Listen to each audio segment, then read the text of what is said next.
Hey everyone. In theory, we're live. Of course, I require some kind of confirmation of my existence to know that I'm here. You observe. Collapse the waveform. There we go. We're live. Says Nancy. How's it going, everyone? Happy Monday. Trying to think what kind of news is happening. So I'm sure at this point you've all seen that the astronauts on board the International Space Station had to cower inside the Crew Dragon and Progress ships because the Russians had tested a anti-satellite weapon and exploded one of their satellites into like 1,500 pieces, and chunks of it came uncomfortably close to the space station. And so they had to wait and ride it out. And it was fine. So everything is fine. But still, yikes. That's crazy how, how irresponsible. What were they thinking? That's, we saw this happen with India. India did about a year ago, 2 years ago, they did an anti-satellite weapon, blew up a satellite, released a bunch of shrapnel. It went dangerously high. Everyone said it was a bad idea. And then it happened again. Madness. So just like if any of you run space agencies, my advice is do not test your anti-satellite weapons without notifying everybody, making sure that it's safe, considering all of the issues out there. I mean, these things are going to be spraying through, like the debris from this is going to come close to all kinds of low Earth orbiting satellites. Anyway. Yeah. Okay. Anyway, just wanted to get that off. I know it has nothing to do with the show, but man, it just made me so mad to see this and to just sort of think of the risks. Like, how irresponsible. Anyway. Okay. Yeah, I mean, everyone's doing it. China did it. The U.S. has done it. Russia has done it. India has done it. You know, you're demonstrating your capability to destroy a satellite. Okay, we get it. You're part of the space age now. You did it. But stop it. Don't do it again. And don't do it for the first time. Like, we trust you. We believe you. If you think you can blow up a satellite, just, we'll take your word for it. Don't actually do it. Okay. All right, so I'm going to press record. And start my Audacity. Yeah, there you go. Pull to. Put a bag around your satellite so that when you blow it up, it doesn't go everywhere. Perfect. That's exactly it. Just put a bag around it. USA would never... Oh, the U.S. has destroyed a satellite too. They've all tested these anti-satellite weapons. Every nation with spaceflight capability needs to demonstrate that they can blow up a satellite, just to show that they're part of the team, part of the cool kids. All right. So now I'm recording. And so let's get started. All right. So as always, I've got some prepared questions first, and then we'll shift into the live stuff. So go ahead and throw any questions that you've got in there, and we will get started. All right. Hey, everyone. Welcome to the question show. Your questions, my answers. Wait, that was backwards. Your questions, my answers. So as always, wherever you are across my channel, if a question pops in your brain, just write it down. I'll gather them up and I'll answer them here. Just another reminder, I do the show every Monday at 5 p.m. Pacific time. So if you want to be part of the live show, there should be an event somewhere around on my channel where you can see where the next live channel is. Also, I put the link to the next live show in the newsletter every week. So if you want sort of an easy way to click and get a reminder for when we're going to do the live show in case you always keep forgetting to show up, that's a way that you can do that. All right. So let's get into the questions.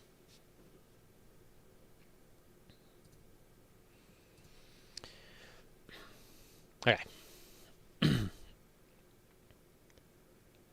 Stompy LP. Oh, a second. Okay, here we go. Oh. Okay. Okay. All right. I'm not sure this is going to work, Chad. Stompy LP. Hey, Fraser, my question. What are the time scales of a supernova? How long does the collapsing of the star take? So it depends on the size of the star. And a couple of weeks ago, I guess I talked about how a supernova works. What causes a core collapse supernova to occur? Essentially, the star is burning up or fusing hydrogen into helium, and then it runs out of hydrogen in its core. It switches helium into heavier elements like oxygen, carbon. Eventually, it moves all the way up the table of elements until it gets to iron. And then because it can't derive any energy out of the fusion reaction of iron, the fusion reaction inside the star stops and the thing collapses in on itself. And it's sort of like what does that mean? Like, what does collapse in on itself? Like, how quickly does this happen? And it happens very quickly.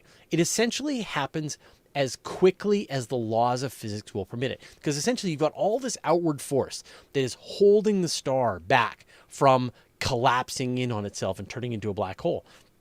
The moment you get iron starting to form in the core of the star, the entire star internally just stops releasing energy. And so then all these outer layers start coming inward. And at their fastest point, very quickly into it, they're going about 70% the speed of light. So literally relativistic speeds as this material is collapsing in on itself. And so imagine a star that is, say the size of Mercury, and it's just a couple of light minutes away. Well, it's going to take a few dozen seconds for the supernova to collapse in on itself. Maybe if the star is bloated all the way out to, say, a larger size, then it's still going to be on the matter of minutes. And then the actual sort of brightening and explosion of the star happens over dozens of seconds again. This supernova explosion and detonation takes like 100 seconds to happen. And then you've got this bright object, this incredible glow, this material that's super hot, blasting out in all directions. And it will slowly decrease in brightness over the next year or so until it fades away till it's like hard to see again. But for about, even within the first year, let me sort of wrap that up. Well, I think that's probably a good ending to that. Okay.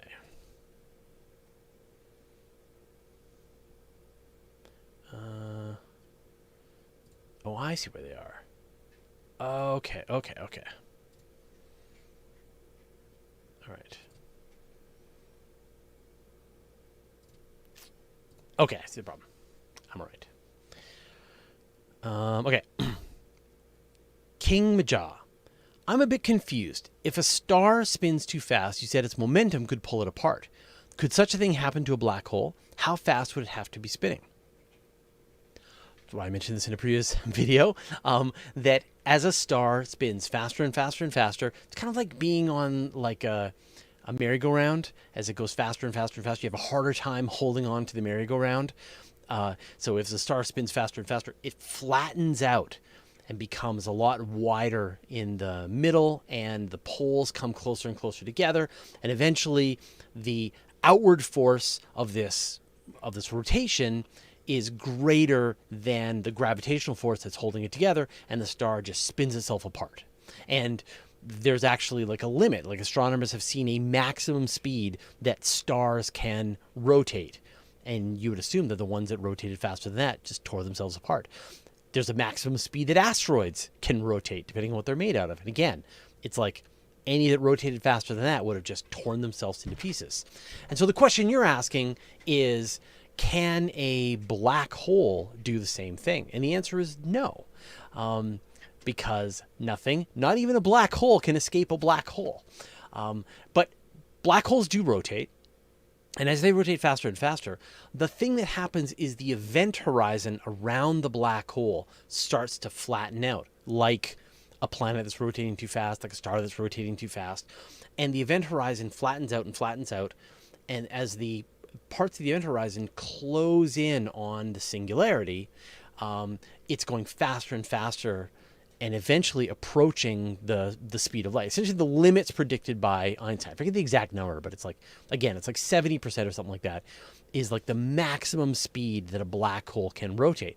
And then at this point, essentially, it's starting to run into relativity. It's starting to get to a point where the speed is requiring, let's do this again, it gets to a certain point where it reaches the limits of relativity, literally the fastest that it is possible for it to spin. It can't spin faster than the speed of light. And so there's this idea, there's this concept where could you have a naked singularity? Could you have a black hole spinning so fast that the event horizon would flatten out to the point that it would reveal the singularity and it would give a sense of, we could look at the singularity and know what it is? And the answer is no, that essentially the event horizon can shrink down, but it can never shrink down to the point that it reveals the singularity. And it can never tear itself apart. There's just a limit. Black holes reach this ultimate speed limit, and even as you add more mass to them, and as you keep trying to spin them up, they resist spinning any faster than that.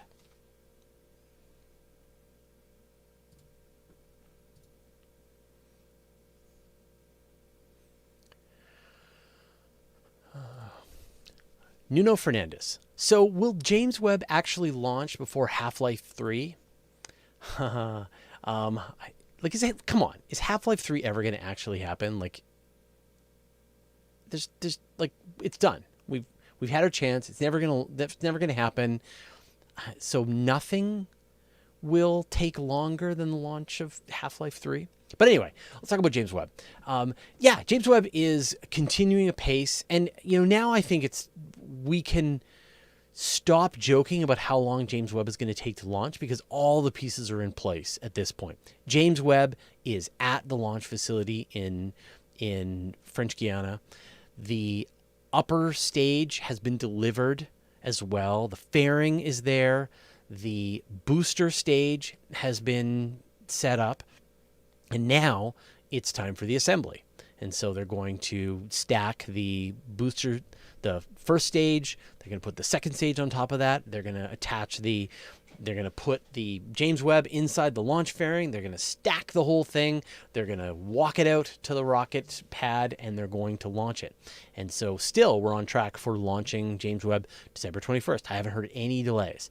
And so I think what we'll probably see at this point is we'll get to December 21st, and maybe there's going to be some rough weather, and so they may push back a day or two. But there's no big reason why they wouldn't just launch James Webb approximately that date. There's no more tests. There's no more fixes. There's no more delays. This thing is going to launch.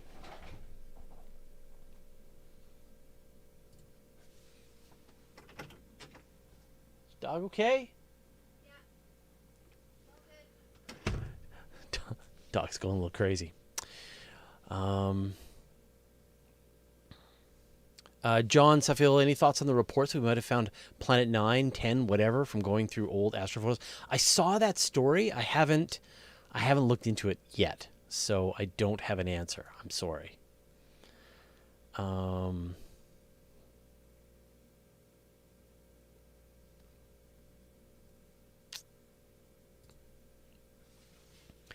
Clay Ben Treese Jr. What is your opinion of the Apophis asteroid? The Apophis asteroid is one of the asteroids that astronomers have identified as coming very close to the Earth in the future. And for the longest time, this was considered the most dangerous asteroid. It would, at some point, and I forget the exact time, like in the 2040s or something, it would have a very close flyby of the Earth, and then that would push it into a trajectory that had the potential on the next orbit around have it actually collide with the Earth. But astronomers have done a ton of new observations of Apophis, and they've downgraded the risk to essentially negligible. So at this point, I think the estimate is like for the next at least 300 years, there's no risk of Apophis striking Earth. So you can sort of scratch that off the list of close asteroid encounters. That said, when it does that close flyby, 2030s? Anyway, when it does that close flyby in a decade or two, it's going to get really close to the Earth. And so it will be a really fascinating time to be out with a telescope or binoculars and actually watch this asteroid as it comes disturbingly close to the Earth. A fairly large, bright asteroid. It's going to be like this fairly bright star in the sky that moves through our field of view. Sort of, I don't know the exact brightness that it's going to be, but I'm sure as we get closer, astronomers will do a lot of interesting predictions and we'll be able to go out and watch it. This happens fairly regularly where astronomers make some calculation of an asteroid that's going to come pretty close to the Earth, and usually the brightness is within the capability of a pair of binoculars or a small telescope that you can go out, look in the right location, and watch as, usually you can't see it like moving the way you can watch a satellite move, but you take a bunch of pictures, you can actually capture its movement as it moves through your field of view. And so at this point, when Apophis comes through, we're going to get a shot at it. But obviously there's a lot of asteroids out there. One of them has got our name on it. Many of them have our names on it. And so we're going to want to keep an eye on them and perform these calculations and do better observations to try and pin down any asteroid that has a chance of threatening the Earth.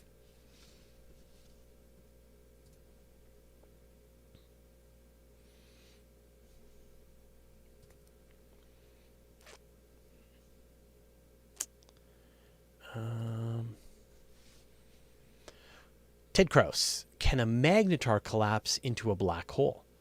So a magnetar is just another type of neutron star. Like when a star that is many times the mass of the sun dies in a supernova explosion that we talked about in the beginning, it can leave behind either a neutron star or a black hole as its remnant.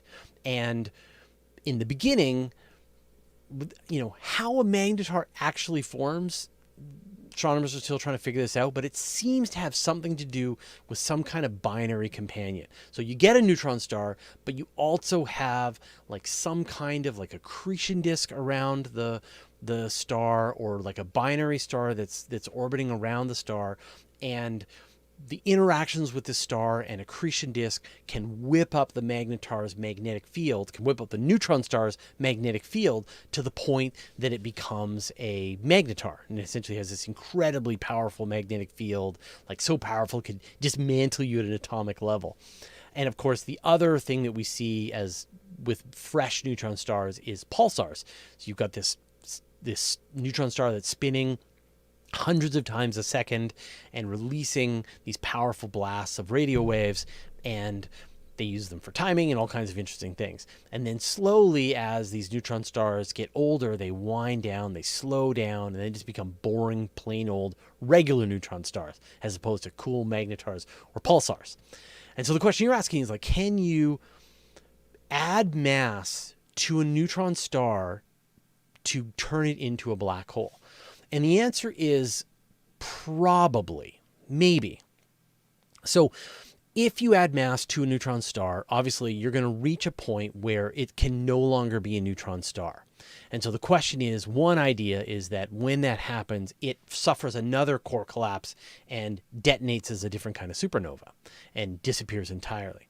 The other possibility is that there's, because you're adding material so carefully as it's sipping away at some binary companion, it's adding just a little bit of material at a time, that there might be some intermediate form in between a neutron star and a black hole. Like maybe you could have a star that's made entirely of quarks, like a quark gluon plasma, and it's smaller than a neutron star, but it's still, you can still see it, and it hasn't, you can't escape, light can still escape the gravity of this object. And then as you continue to add material to it, it crosses some mass level where even the forces holding this neutron star or quark gluon star up, together, or stopping it from, this is again.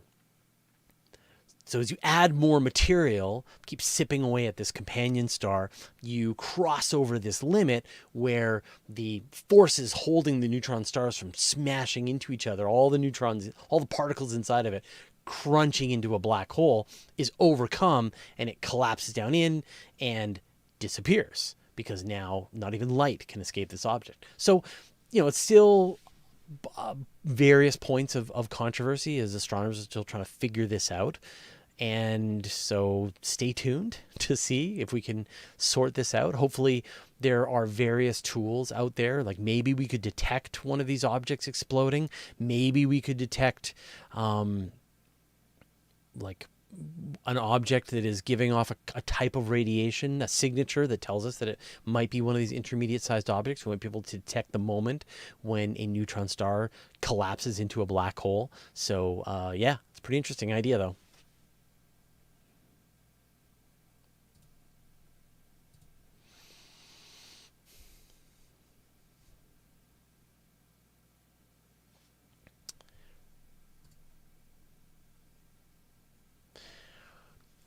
Cypercharged. Rough guess about when the Kessler syndrome no return point will be reached.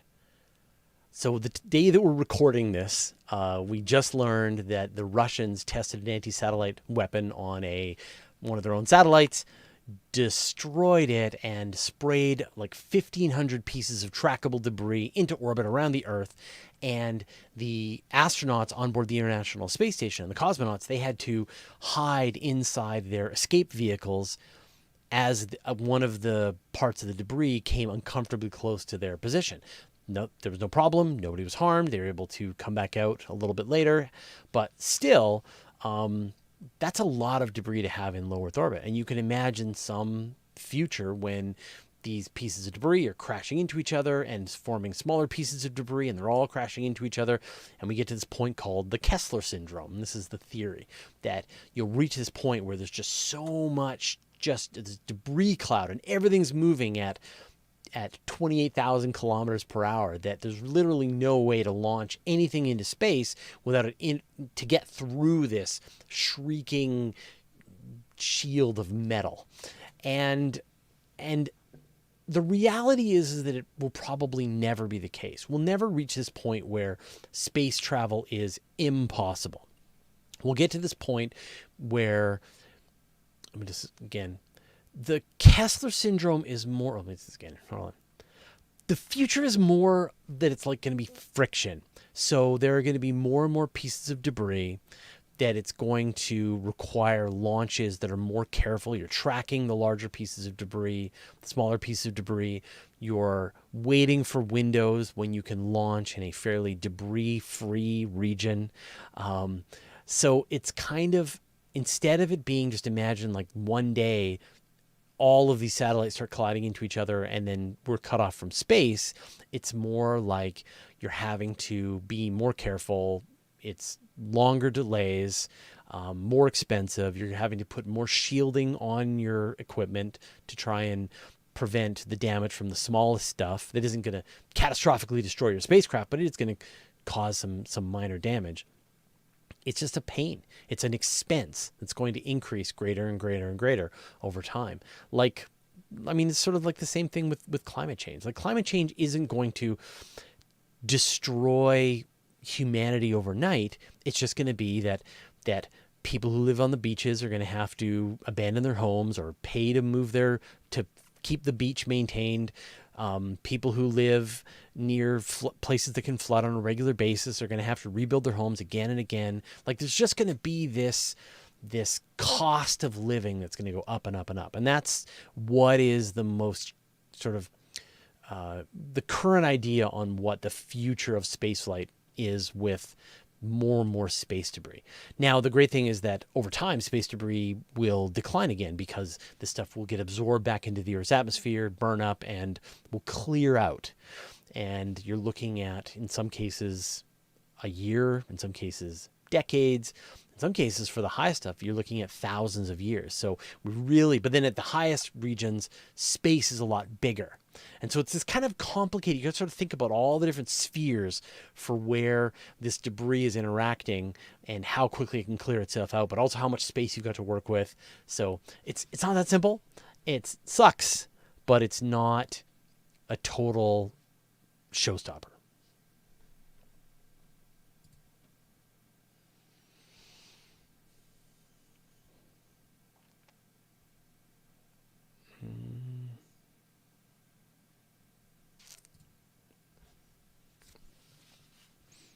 Helmut Bambuka. if something went wrong with James Webb, would we really not try to fix it? Right now, there is no way to fix James Webb if something goes wrong. So let me sort of explain what's going on here. So James Webb is never meant to be serviced.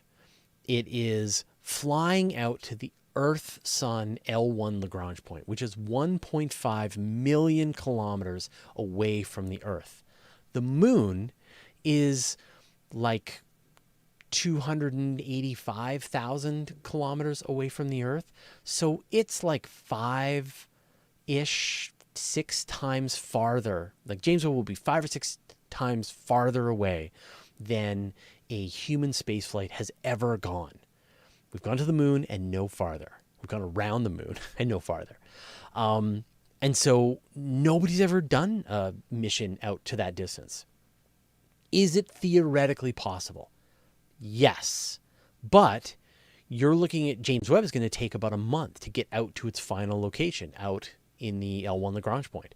So you're going to need to have, if you're going to send humans to do the repair, you're going to need to have them go like on like probably a month to fly out to interact with James Webb. They're going to have to spend a certain amount of time, and then they're going to have to be able to figure out a way to get back, take on the return side of that mission, because you're going to go to the L1 Lagrange point. It's sort of like climbing a mountain, and then you're teetering at the top of that mountain. You could be fixing James Webb, and then you've got to fall back out of that gravity well, or fall back down the gravity well, come back down to the Earth. So it's very tricky orbital mechanics to be able to do this entire mission. You're looking at multiple months. So it's probably not worth it. You would need to develop entirely new spacecraft, entirely new methodologies to be able to support a mission of that kind of length. In the future, you can imagine it would certainly be possible. And who knows, right? Like maybe you could send out a Starship with like because it's so much bigger. Starship could almost chomp James Webb at one go. And maybe a Starship could fly out, chomp James Webb, bring it back to Earth. It would probably damage it pretty significantly, but maybe it could be repaired and then launched again by a different Starship. The other thing is that James Webb does have it's designed to sit on top of the upper stage of its rocket. So it has this docking ring built in. And inside that docking ring are the propellant ports that connect up to James Webb and fill it with its propellant and electronics and electricity and all that kind of stuff. And so in theory, you could send a spacecraft that mimics the docking port that it sat on. It could dock on with James Webb, and it could provide, say, propulsion or additional electricity or transfer more propellant or things like that. Or maybe bring it back to a different orbit if you built something really beefy. So I mean, there are like science fiction ideas on how we could repair or bring James Webb back to try and do work on it.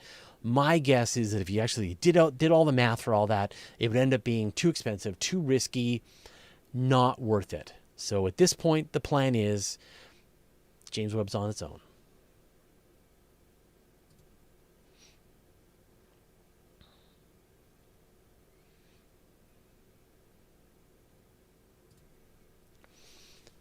Zen Eats. Do you think a permanent moon base is feasible within the lifetime of the younger generations?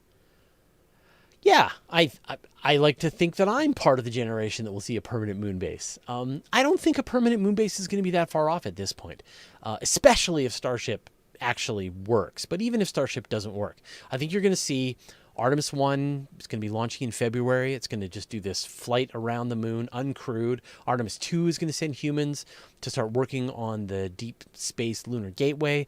Artemis 3, and I think it'll be Artemis 4 in 2025. That's going to be the one that lands humans on the moon. And I wouldn't be surprised if within a couple of years after that, probably by the end of the decade, we will see some kind of lunar space station or lunar permanent base where, and it's nothing fancy. It might just be like a starship with various decks inside where people are living and working.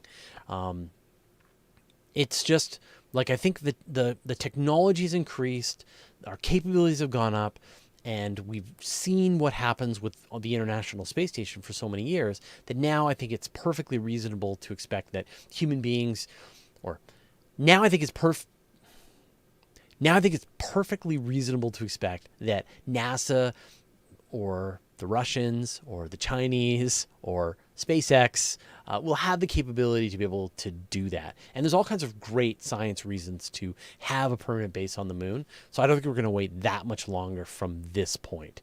Same thing even with a base on Mars. Like, I think we're going to have a permanent base on Mars by the end of 2030.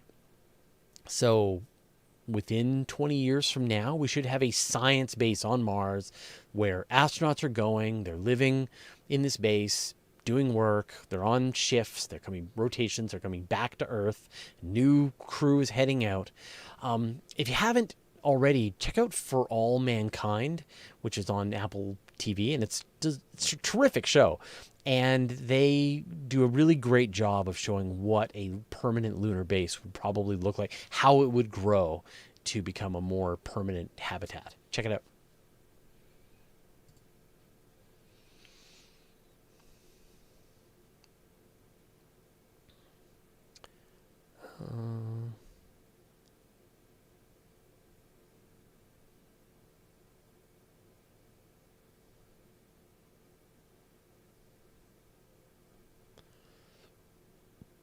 So Cedric Hunter, I think that answered your question as well.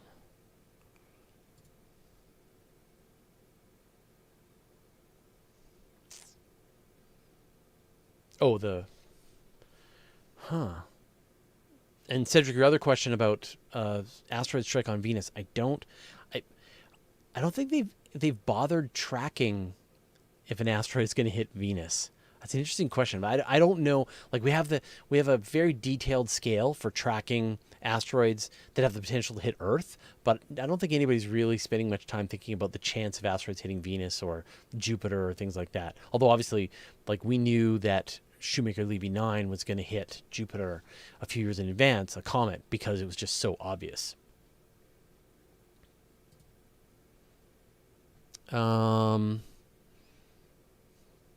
Larry Beckman, did a Chinese woman do an EVA recently? Yeah. So the first Chinese female spacewalk happened. I forget her name.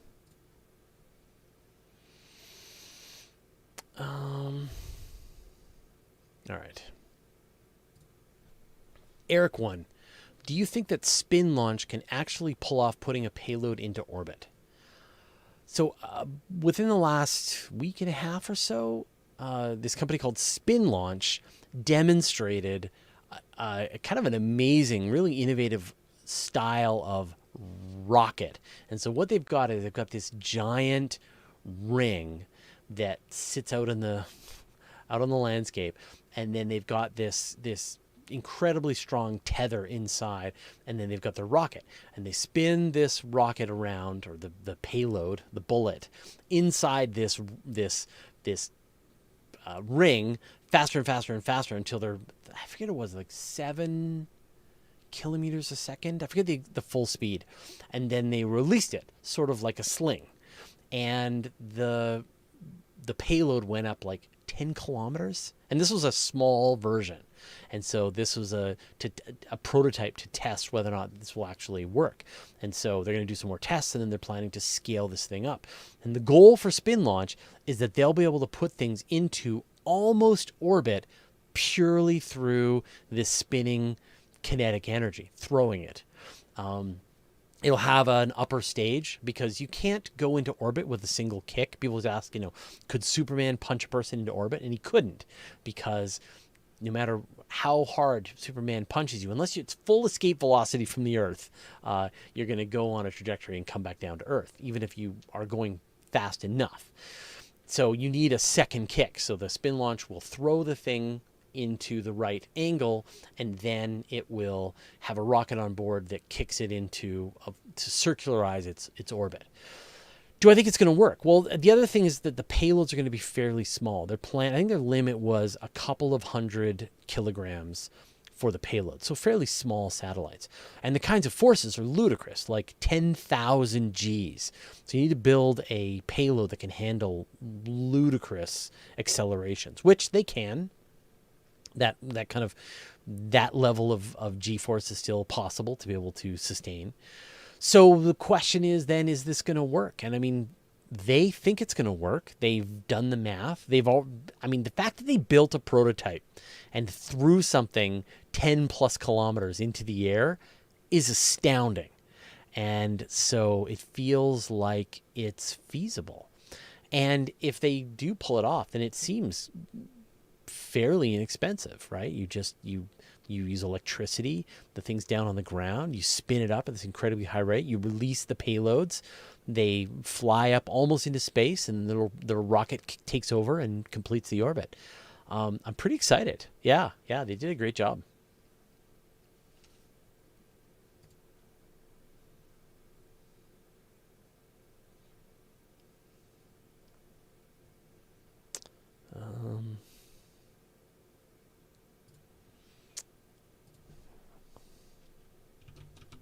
So I'm just going to check, because there's a...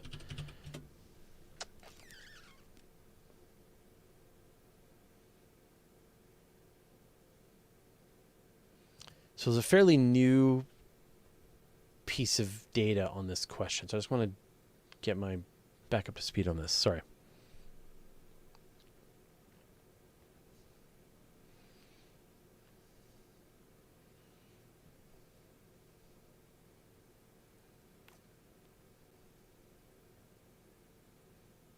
Okay.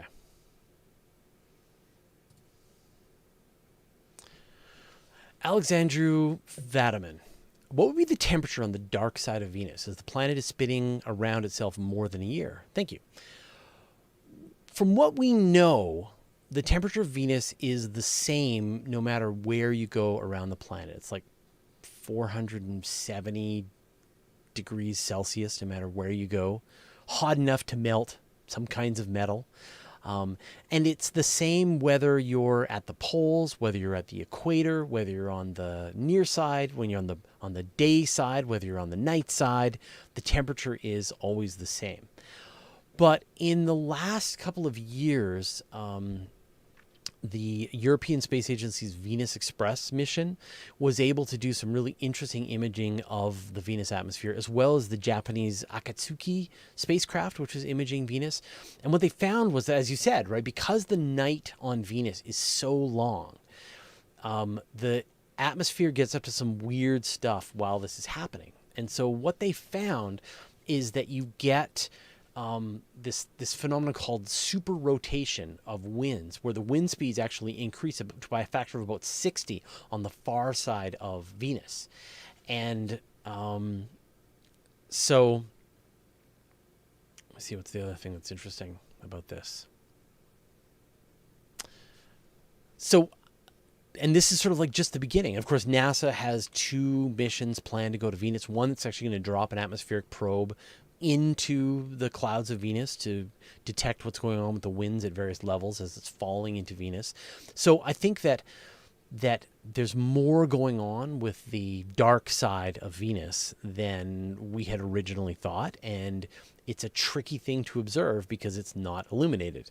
And so astronomers are figuring out ways with the existing spacecraft and with new spacecraft to try to tease out what's actually going on with Venus. So the temperature is probably the same no matter where you are on Venus, but the atmosphere does behave differently on the dark side of Venus. I love that. See you on the dark side of Venus.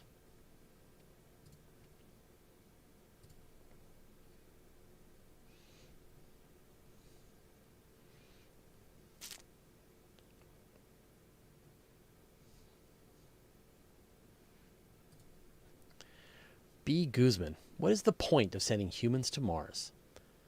Well, like, what's the point of exploring anything? What's the point of sending humans to the top of Mount Everest? Like, the point is to climb Mount Everest. What's the point of sending humans to space to be able to do that, going to the moon, etc.? And so the point of sending humans to Mars will be to send humans to Mars. That's the big point, that all of the technology, all of the teamwork, all of the funding, the development, all the research, the technology that went into this incredible achievement of having a human being go to Mars, survive, and return safely required greatness across hundreds of thousands of people. And we saw from the Apollo program that all of the incredible technology that they developed to send a human to the moon played out in our lives in terms of batteries and new materials and computers and satellite technology. And so all this stuff has a benefit to us just in our day-to-day lives that happen over the years. And so we would see the same thing with sending a human to Mars. The other thing, of course, is that Mars is a place that is absolutely fascinating, and we should have a science base on Mars. Human beings are very capable, very adaptable explorers. And so if you send a group of humans to Mars, they're going to be able to do all kinds of geology experiments, looking for biology, for life, all these kinds of questions, to be able to do it fairly quickly and rapidly. And you don't need a lot. Like, say you end up with 3, 5, 10 humans on Mars at a time, rotating between their different crews, coming back and forth from Earth. It would be expensive, but when you consider the amount of money that humanity spends on weaponry, on just like that alone is a ludicrous amount. And so you could say, like, what's the point of building bombs and warships and aircraft carriers? What's the point of how anybody spends any money ever? Right. So I think that we know that money invested in space exploration is multiplied in our return on investment. I forget what it is, like for every dollar that gets spent on space exploration, we get about $2.50 in return for increased productivity based on that investment. So just the development, the engineering, et cetera, alone would be worth our while to do. And of course, money spent on going to Mars is actually spent here on Earth. It's spent in the salaries of the scientists, on all of the materials, all of the subcontractors that do the work. And I think that, like, exploration, like, what is the point of exploring? In our lives, you have two choices. You've got exploration and you've got exploitation. So for example, you could, do you go to the restaurant that you know and love and eat the meal that you always get because it's a safe choice? Or do you go to a new restaurant that you've never been to? Are you with the chances that it's going to suck? But there's also the chance that it's going to be great and maybe it's going to make your new favorite meal. And so this is the challenge that humanity has always faced. Do we stop and just sort of make the most out of what we know how to do, of what we like, of what we're good at, etc.? Or do we push our limits, push our boundaries, go to new places, find new things, try out new ideas? Because we never know. And it seems when you look back at the sum of human exploration, of all of the advances that we've made, exploration has been a good thing, has been a net benefit to humanity. And so we can assume that exploration will continue to be a net benefit to humanity out into the future. So that's why we go to Mars, because it's the next place to explore.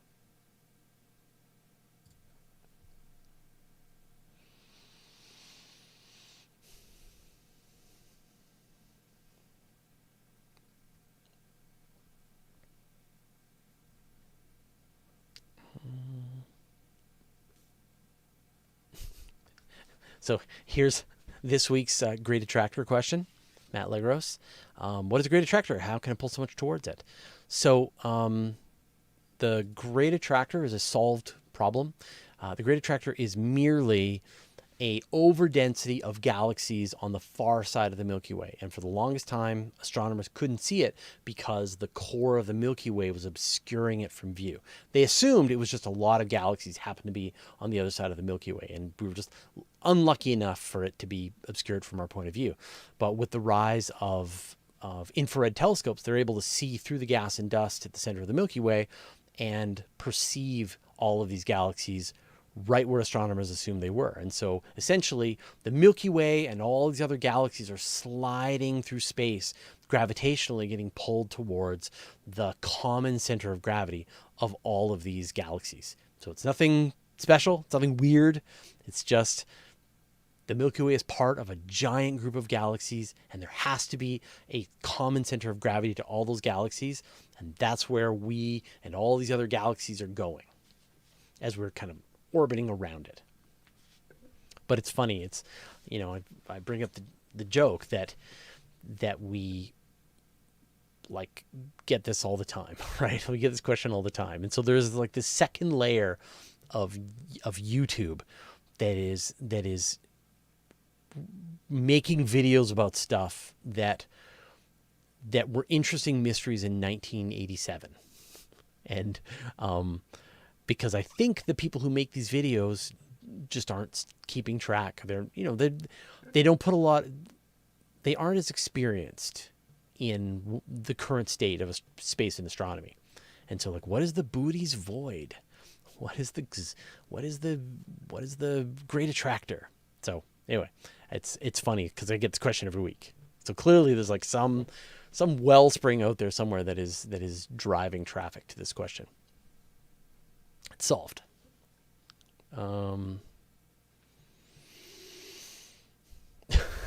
Gordon Chin, could there be a neutron star made from canned cat food? Niblets plasma? Sure. I mean, you could have a neutron star made of anything.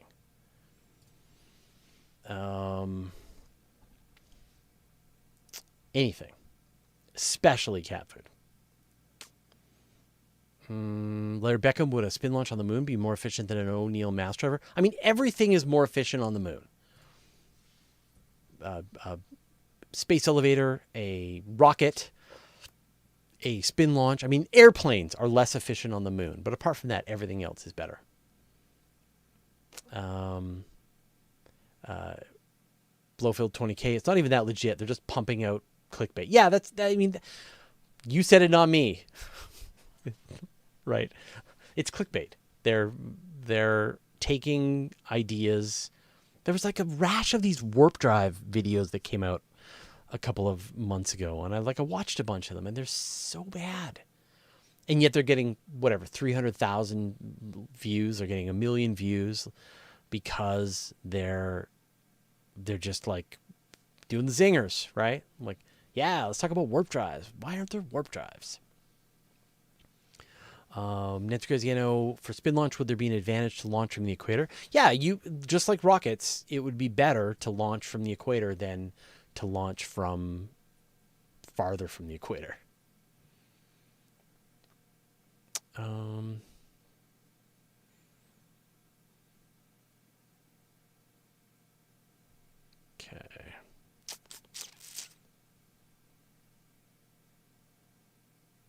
Sorry, tons of questions. I'm kind of overwhelmed here. Let's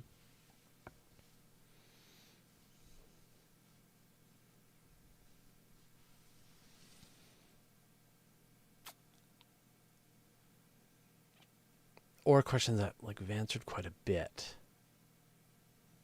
No, Mars is not a suicide mission. It doesn't have to be.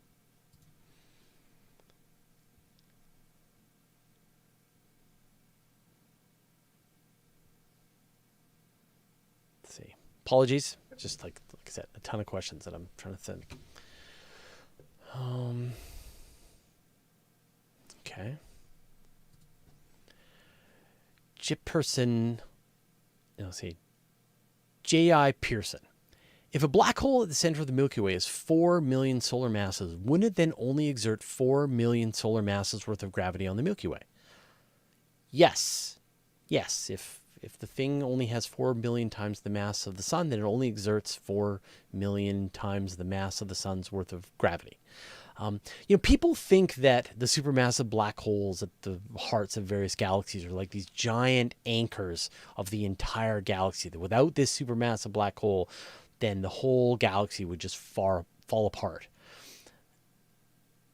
So I'll say this again. So without this supermassive black hole, then the whole galaxy would just fall apart. And the answer, of course, is that is not true. The mass of the supermassive black hole is a fraction of a percent of the mass of the galaxy itself, say the mass of the Milky Way or the mass of Andromeda. And if you took the supermassive black hole away, almost nothing would happen, would change with the galaxy. the thing that is the gravitationally dominant part of a galaxy is the dark matter halo that surrounds the galaxy. It is like 10 times the mass of the visible matter in the galaxy. And it is like this giant swirling sphere of dark matter. And way down inside that, you've got the galaxy that is sort of at the center of this dark matter halo. And way down inside that, you've got this supermassive black hole. And the whole dark matter halo is rotating, and the galaxy's inside rotating with it. And so it's the dark matter that dominates the movements of the galaxy, not the supermassive black hole. It is just another passenger along for the ride. And of course, we do see galaxies without supermassive black holes. The nearby galaxy Triangulum M33 seems to not have a supermassive black hole, and it's doing fine. I mean, for galaxies.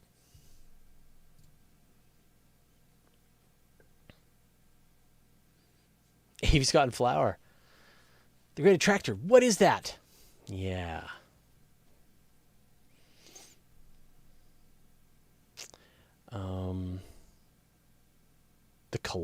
So Edwin Legaspi, is the Colossus telescope happening? Isn't the Colossus telescope, isn't that a joke from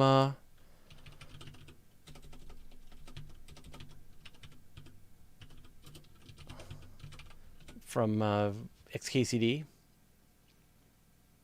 Oh, okay. The Planets Telescope. The polarized light from atmospheres of nearby extraterrestrial systems. Okay.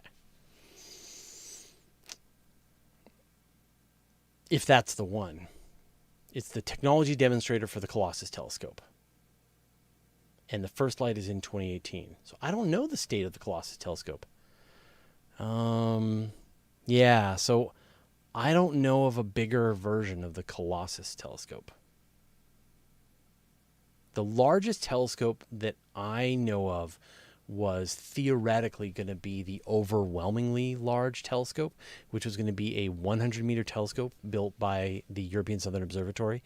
And they ended up, because it was going to cost like $1 billion, they decided to shelve the project and go with the much cheaper, extremely large telescope, which is going to be 39 meters. Which is ended up costing $1 billion.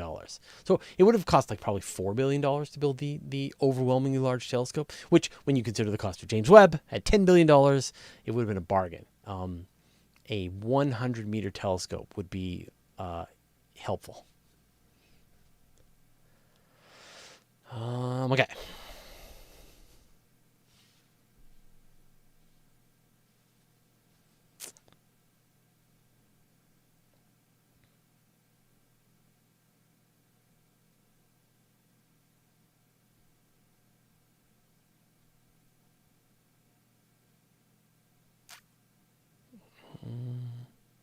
All right. Avy Scott and Flower. Do you think the moon will receive its own artificial magnetic field as a test run for the one on Mars? I don't know how we would give the moon a artificial magnetic field. And I don't even know how we would give Mars one. Like, in order to give the moon a magnetic field, you would have to smash it with another object, say the size of the moon, liquefy it again, let its internal core turn into a dynamo again, and then maybe it would be able to generate a magnetic field. And the thinking is that early on in the moon's history, it did have a worldwide magnetic field like the Earth does today.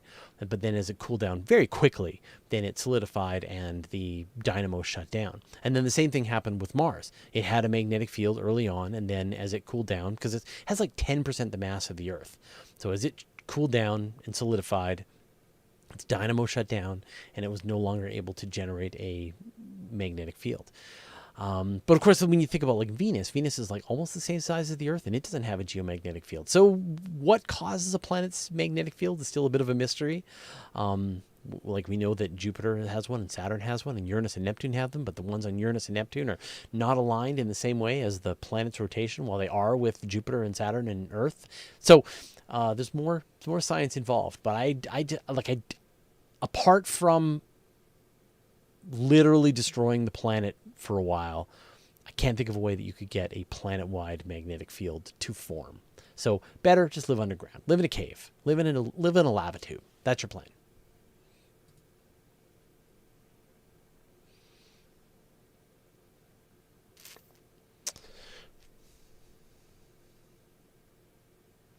Because what technologies have changed the most from the 60s that would make the trip to the moon a lot easier? Just like computers. Well, the biggest thing is like the, say with SpaceX, how the Falcon 9 can land its booster stage. Like that could only be done with computers. Like a human couldn't pilot a Falcon 9 to land on a barge. It requires computers. And once you have the technology on board that's fast enough, then you've got this capability. So like when you look at the budgets for the Artemis program compared to the Apollo program cost, like in inflation adjusted dollars, like $250 billion, while the Artemis missions are going to cost on the scale of tens of billions of dollars, maybe 30 billion, 40 billion, when you include the cost of the Space Launch System and the Orion and all of the various parts coming together and all the different missions, depending on how many missions you actually fly. And that's a fifth the price. So it's just like the technology is better on so many different fronts. We have so much more experience. It's just a different world now today than it was back in the Apollo era.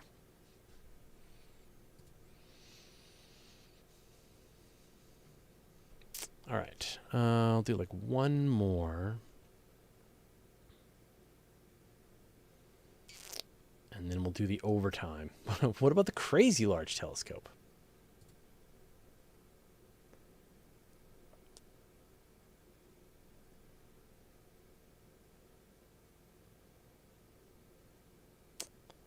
Okay.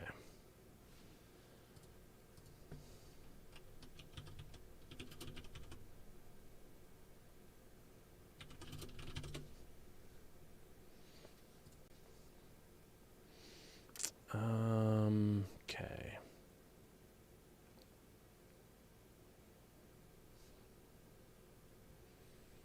So I don't know so the question about pulsars, I don't know what the rate is for them to slow down.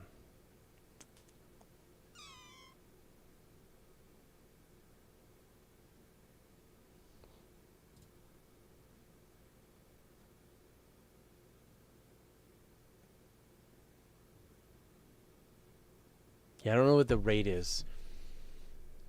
What is the epoch of a pulsar slowing down? I don't know the answer to that. I apologize.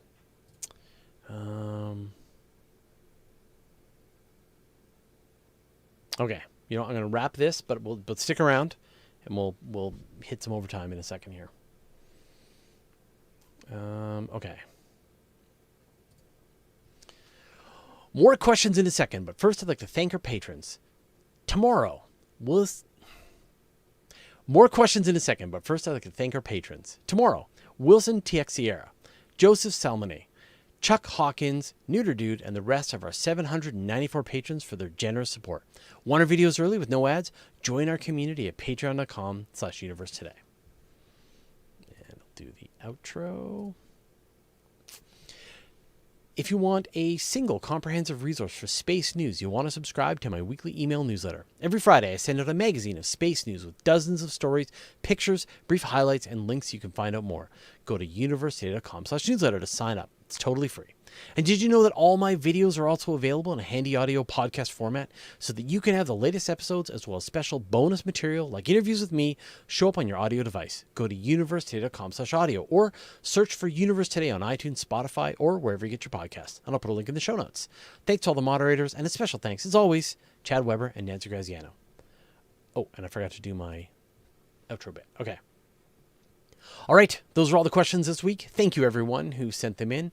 Again, as always, wherever you are across my channel, question pops in your brain, write it down. I will gather them up, and I'll answer them here live on Monday at 5 p.m. Pacific time. So come and join.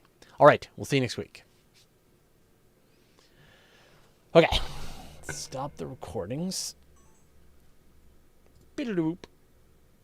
Okay, overtime. Speed round. Poll 2. Do stars or rocky objects have a higher spin speed tolerance? Well, rock would have a higher spin tolerance than a star, but it just depends on the amount of gravity. Like the more gravity that's holding it together, the more it can handle it. So UK Man Loves Goddesses, why can't we get naked singularities? Because essentially the spin, I talked about earlier in the show, the spin of the black hole as it flattens out the event horizon can never reach the point that the singularity can be revealed. Essentially, the relativistic speed limits how fast the black hole can turn. So you can think about like relativity and how you try to spin something up so that it reaches the speed of light, and you need to put in more and more energy to make it go faster and faster and faster. And that's what's happening with the black hole. There's just like, no matter as you pour more energy into it, it requires exponentially more energy to spin the black hole faster, and you can never get to the point that you can reveal the singularity. Learning Asylum, can dark energy and dark matter be in space voids? Yeah, I mean, well, dark energy seems to be everywhere. In every cubic meter of space, there's probably dark energy, some kind of repulsive force. And dark matter is probably everywhere too. And space voids are part of everywhere, and so they would have their share of the dark matter and the dark energy that the rest of the universe does. Samurai Hash, can gravitational waves escape the event horizon of two black holes colliding? No. You can't, nothing can escape a black hole. So the gravitational waves that we detect from black holes are coming from just outside the event horizons of the black holes as they're rotating in. We're getting this last chirp of the waves going, and then once they cross into the event horizon, whatever happened inside is gone.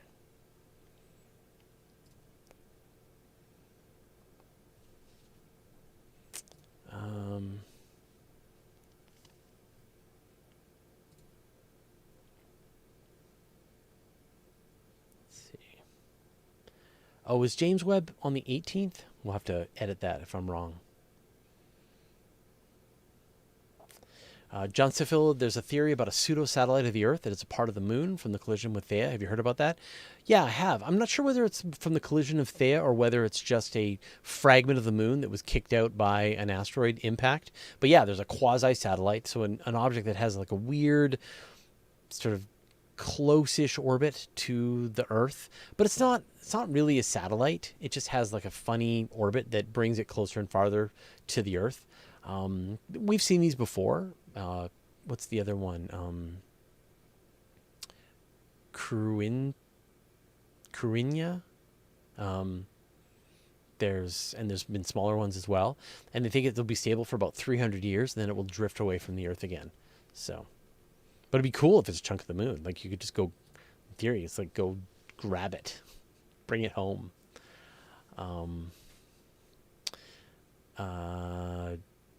Let's see. That guy 75. Do black holes convert dark matter to regular photons via Hawking radiation? We don't know what dark matter is, and we don't know what happens to dark matter with black holes.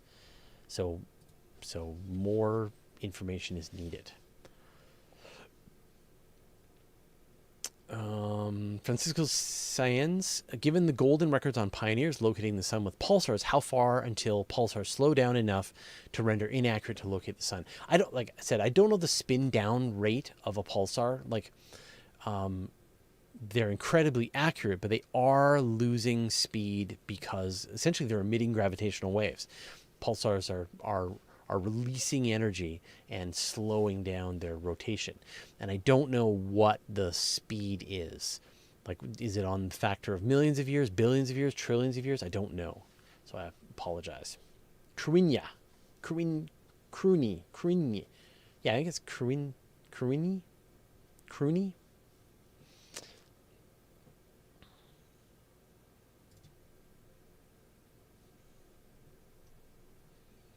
All right. Matt Joe 2. Hey, Fraser, do you think it's possible for humanity to achieve a future like in Star Trek? What would it take? All the various pieces of Star Trek are theoretically possible.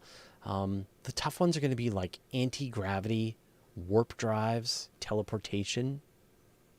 Those will be the tricky ones, I think.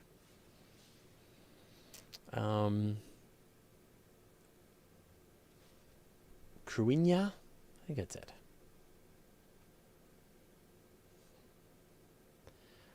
Ben Kalo, do you know why the Dragon capsule leaves the hatch open during initial deorbit burns when leaving ISS? I don't. That's really interesting. I would guess for like heat or to like look out the top. I don't know why they do that.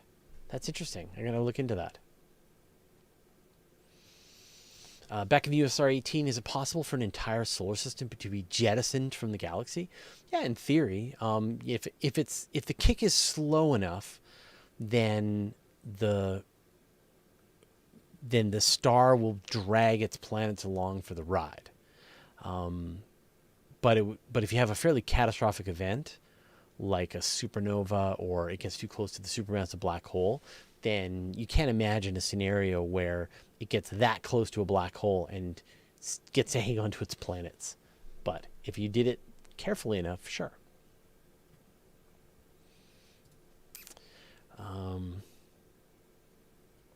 Ultron Goso, when will we find a theory of everything in the year 2100?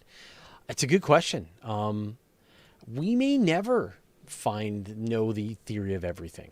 Like, it sucks, but it might be that we're never able to finally unite the forces with gravity, and it may be that even those aren't the theory of everything. Like, you may figure out how gravity works with the rest of the forces of the universe, but it still doesn't tell you everything with a single equation.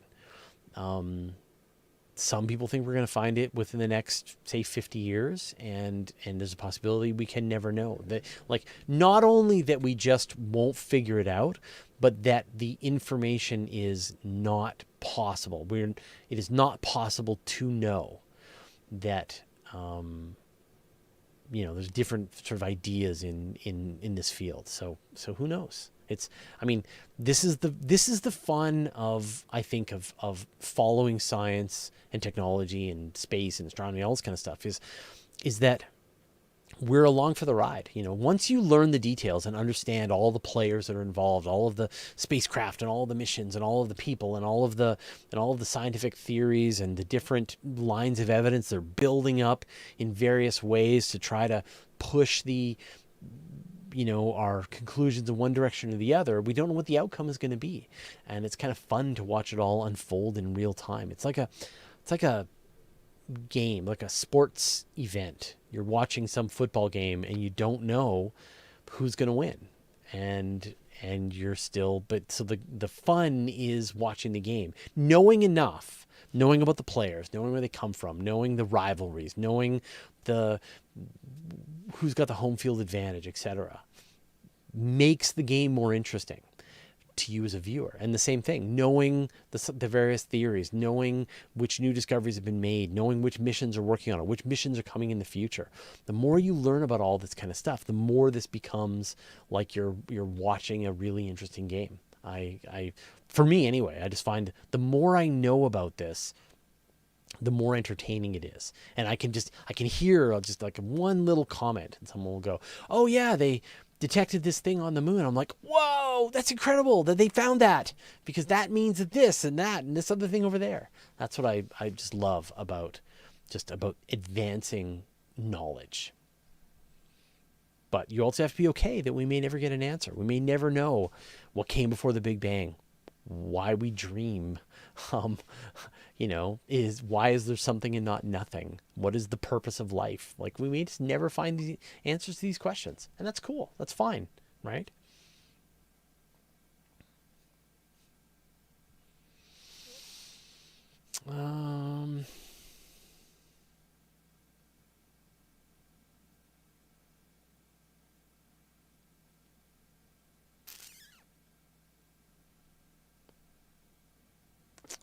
Disaster Arena, are solar system disks generally aligned to the galactic disk? No, completely random. So there's no rhyme or reason. And the interesting thing about that is because we know that they're completely random, that that tells us a bit about the way the formation happened. So if like in the solar system, we know that the rotational axis of the sun and all the planets is all in a line, and it's kind of the same thing. And that tells us that all of the objects in the solar system all formed from one big disk of material spinning around, and the planets spun out of this disk, and you get this one-time event that leads to everything in the solar system. But with the galaxy, you've got the Milky Way, but then the alignment of all the planetary systems is sort of completely random, and that tells us that whatever event formed the Milky Way is different from the various random events that formed all these different star systems. But no, they're completely randomly oriented, which is pretty cool. In fact, even just here on Earth, right? Like if you have dark skies, then you can see like there is a pathway that the planets take across the sky. It's the same pathway that the sun takes across the sky and the moon takes across, right? Like wherever the sun goes from your perspective, then all the planets and the moon are all following roughly that pathway across the sky.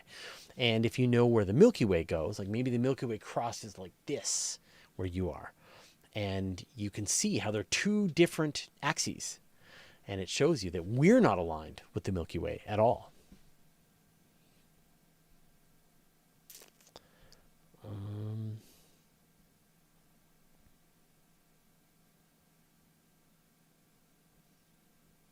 Let's see.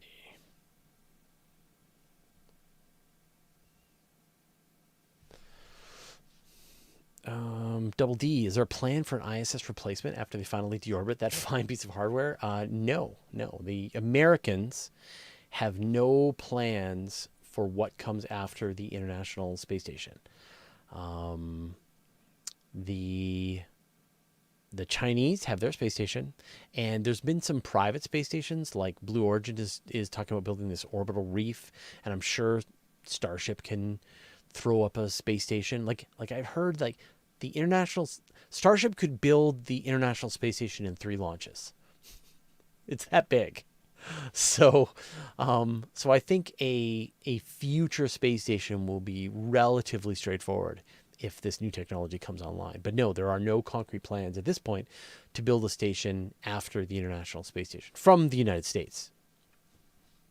Yeah, okay, so Larry Beckham is saying the Lunar Gateway. So yes, a space station around the moon, but not a space station around the Earth.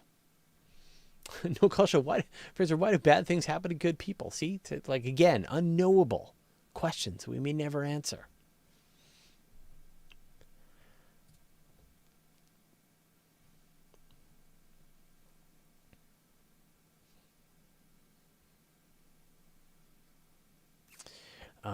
Joe, how would you communicate linguistically complicated science ideas with aliens? It's a great question. Like it all comes down to whether or not we share a physical environment with the aliens. So if they're made of matter and rely on energy, then we have a common ground. And so it's likely that they will have developed some kind of number system. They will have some kind of identification system. So they will have nouns to some extent. They will probably have verbs. You're going to be flying their spaceship to the moon. The actual structure of the language is going to be different, but all the pieces, the general pieces are going to be there. And so you would find common ground, and then you would work up your language from there. If you haven't seen Arrival, it's great as an example of how a language expert tries to understand a language that is not like ours. Very alien, and yet they're physical creatures. They communicate in a language, and it's her job to figure that out. So assuming, like, as long as we share a universe with them, we will eventually figure out how to be able to communicate with them. If they're made of thought or dolphin dreams, then we wouldn't be able to potentially recognize and have a language with them. Unicorn dreams. That's it. Not dolphin dreams. Unicorn dreams. Okay. I think I'm going to wrap things up. Thank you, everyone. War is how we'll communicate, says Amy Scott and Flower. Yeah, probably. That's how we'll communicate, is by firing our weapons at each other. Anyway, thanks, everyone, for hanging out. Super fun. Got some interviews coming up, which I will be putting into the calendar. So lots more interesting conversations. So stay tuned. Thanks everyone for watching. And thanks, of course, to Nancy and the rest of the moderation team for tackling all the questions and hanging out. So, all right. Thanks, everyone. Awesome. We will see you all next week.